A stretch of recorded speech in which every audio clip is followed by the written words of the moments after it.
नमस्कार बच्चों, जय श्री कृष्णा। तो हम फर्स्ट लेसन पढ़ रहे थे, फसल उत्पादन और प्रबंधन। आज हम इसके अंदर बच्चों खाद और उर्वरक के बारे में पढ़ेंगे। तो चलते हैं बच्चों टेक्स्ट बुक की ओर। देखो बच्चों, यहाँ पर हमने मूंग और चने के बीज लिए हैं। मूंग और चने के बीजों को हमने अंकुरित किया है। अंकुरित होने के बाद इसके अंदर नवोद्भिद निकले हैं और हमने क्या किया कि अब 3 गमले लिए। एक को ए नाम दिया, दूसरे को बी दिया, तीसरे को सी दिया। तीनों में हमने मिट्टी डाल दी।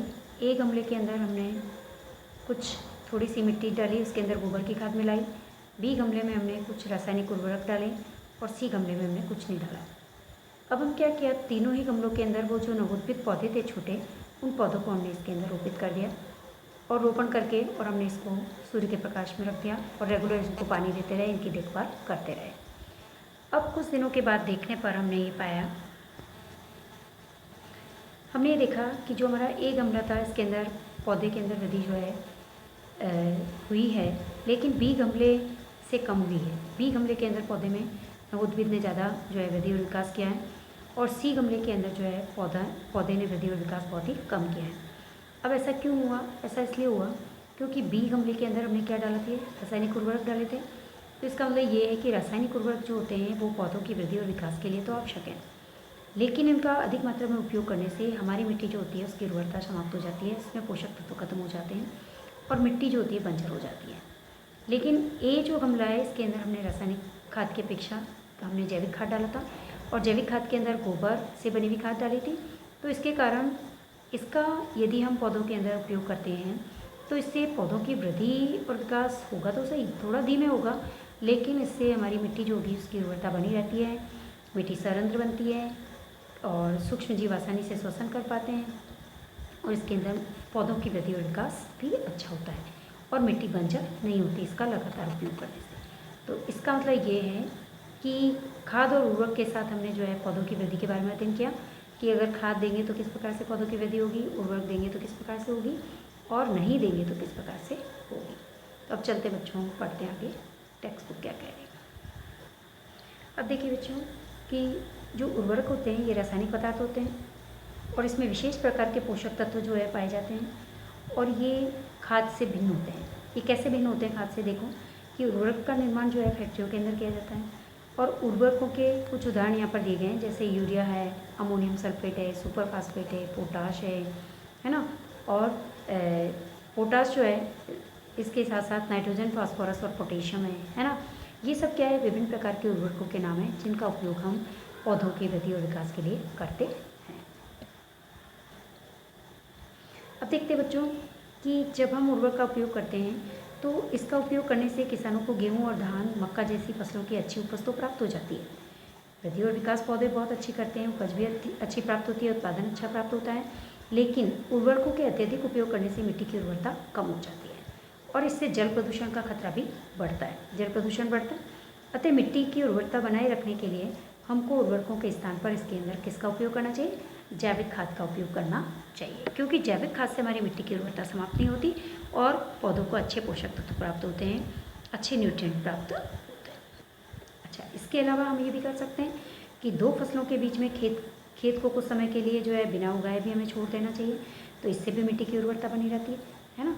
इससे मिट्टी के अंदर पोषक तत्वों की पुनः आपूर्ति हो जाती है।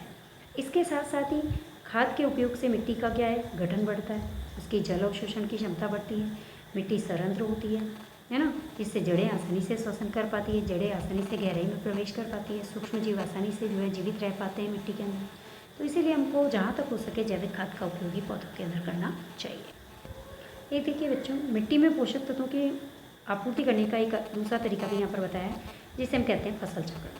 फसल चक्रण का मतलब ये है कि एक बार हमने खेत के अंदर जैसे गेहूँ की फसल ले ली, तो दूसरी बार हम क्या करेंगे, या तो चारे की फसल बो दें, चारा बो दें, या फिर फलीदार पौधे बो दें, है ना। तो जिससे क्या होगा, मिट्टी के अंदर नाइट्रोजन पदार्थों की आपूर्ति होती रहेगी, मिट्टी के अंदर पोषक पदार्थों की आपूर्ति होती रहेगी और जिससे हमारी मिट्टी की उर्वरता खत्म नहीं होगी और हमको अच्छा उत्पादन प्राप्त होगा।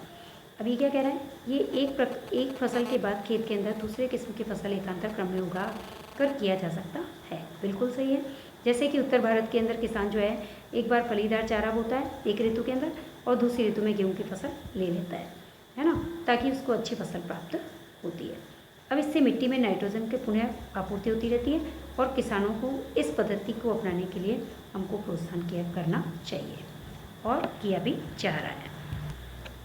अब बच्चों देखो, हमने पिछली कक्षा के अंदर पढ़ा है कि फलीदार पौधों की जो जड़ें होती है उसके अंदर एक राइजोबियम नामक बैक्टीरिया पाया जाता है और ये राइजोबियम बैक्टीरिया जो होता है ये जड़ों की ग्रंथिकाओं में होता है और यही वायुमंडल की जो नाइट्रोजन होती है उसको ये स्थिरीकरण करने का कार्य करता है। यानी कि वायुमंडल से नाइट्रोजन को लेकर के और नाइट्रेट में बदलकर पौधों को देता है। कौन? Rhizobium bacteria. कहाँ पाया जाता है? ये फलीदार पौधों की जड़ों में पाया जाता है। सभी प्रकार की जो दालें हैं उन दालों के पौधों की जड़ों की ग्रंथिकाओं में ये राइजोबियम बैक्टीरिया पाया जाता है और ये हमारी मिट्टी की उर्वरता को बढ़ाता है ना। अब चलते बच्चों खाद और उर्वरक में अंतर देखें। तो यदि हम उर्वरक देखें, ये उर्वरक है, ये खाद है। अब देखो, उर्वरक जो होते हैं ये मानव के द्वारा निर्मित है, मानव के द्वारा बनाए जाते हैं। ये अकार्बनिक होते हैं, ये अप्राकृतिक होते हैं, है ना।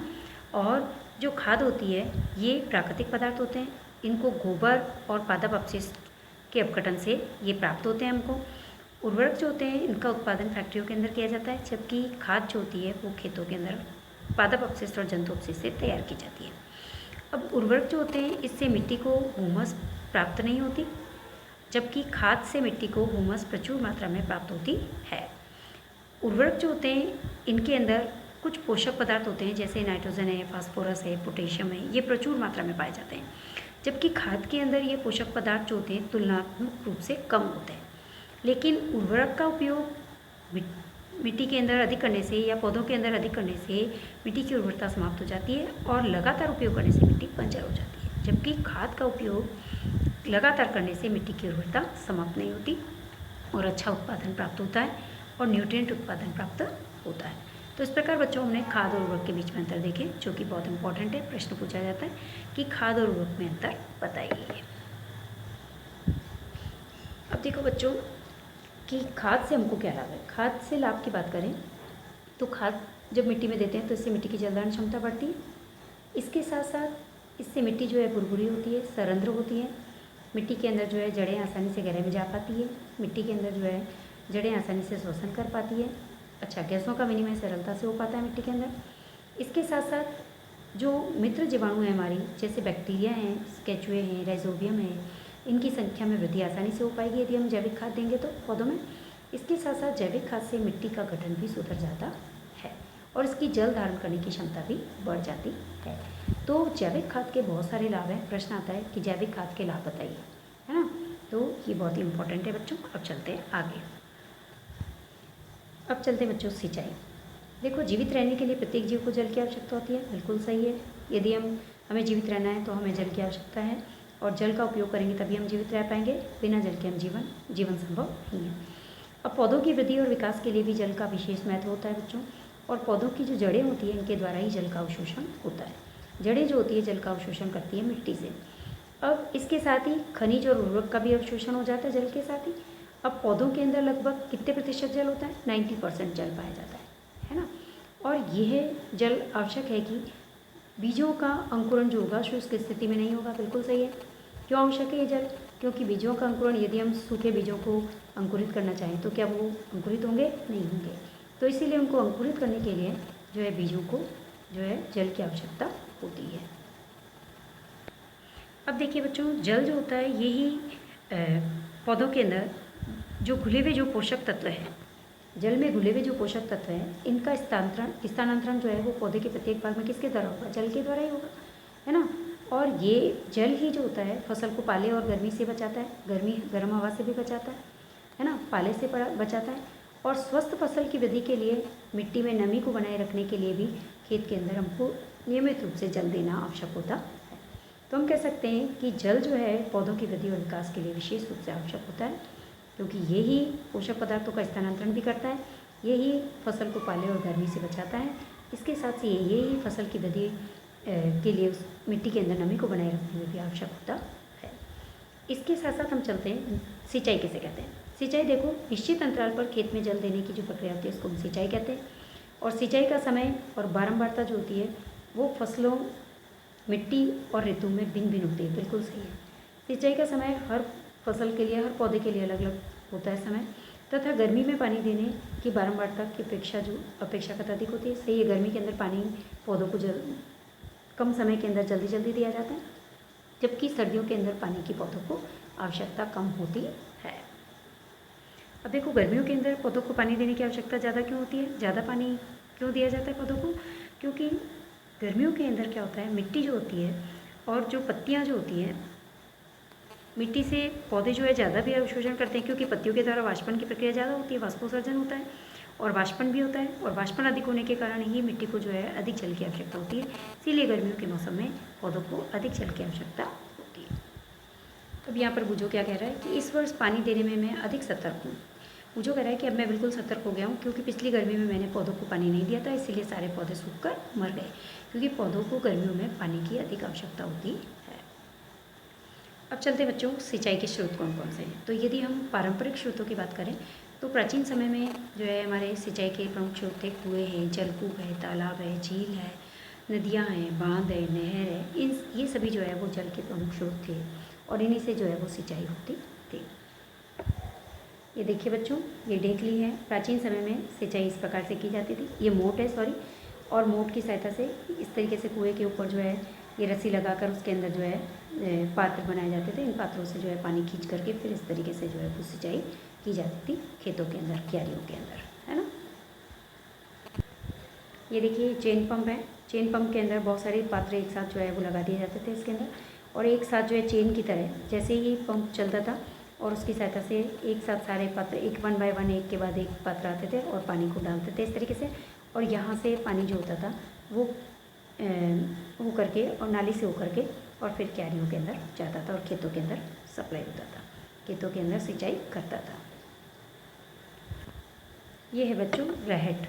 देखिए रहट के अंदर जो है इस तरीके से कुएँ के अंदर जो है इस तरीके से एक चक्रा होता था। इस चक्र के ऊपर जो है इस तरीके से विभिन्न पात्रों को बांध दिया जाता था इस तरीके से, और जब ये कुएँ के अंदर ये घूमता था, अंदर की तरफ जाता था और पानी से भर के लाता था, और फिर पानी को जो है वो खेतों के अंदर जो है इस तरीके से सप्लाई किया जाता था, और बैल चलता था, ये बैल के द्वारा ये चलता था।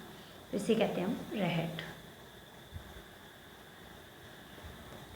तो सिंचाई के पारंपरिक तरीके हमने देखे, कुएँ, झील, नहरें, इनसे ही जो है उपलब्ध जल को निकाल करके और खेतों में पहुंचाया जाता था भिन्न भिन्न तरीक़ों से, भिन्न भिन्न क्षेत्रों के अंदर, है ना।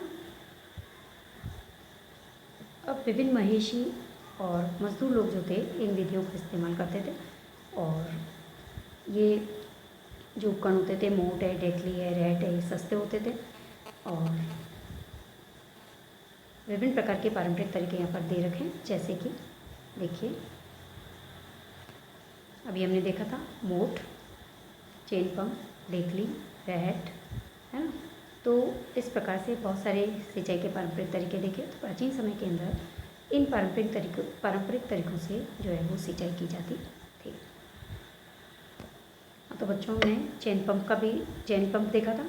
तो जल को ऊपर खींचने के लिए जो है पंप का उपयोग भी किया जाता था, और पंप चलाने के लिए उस समय में डीजल, बायोगैस, विद्युत और सौर ऊर्जा का उपयोग भी किया जाता था। तो इस प्रकार हम कह सकते हैं प्राचीन समय के अंदर जो है इन उपकरणों के द्वारा सिंचाई की जाती थी। और धन्यवाद बच्चों, आज की क्लास हमारी यहीं कंप्लीट हुई। नेक्स्ट टॉपिक हम नेक्स्ट क्लास में पढ़ेंगे। धन्यवाद। जय श्री कृष्ण।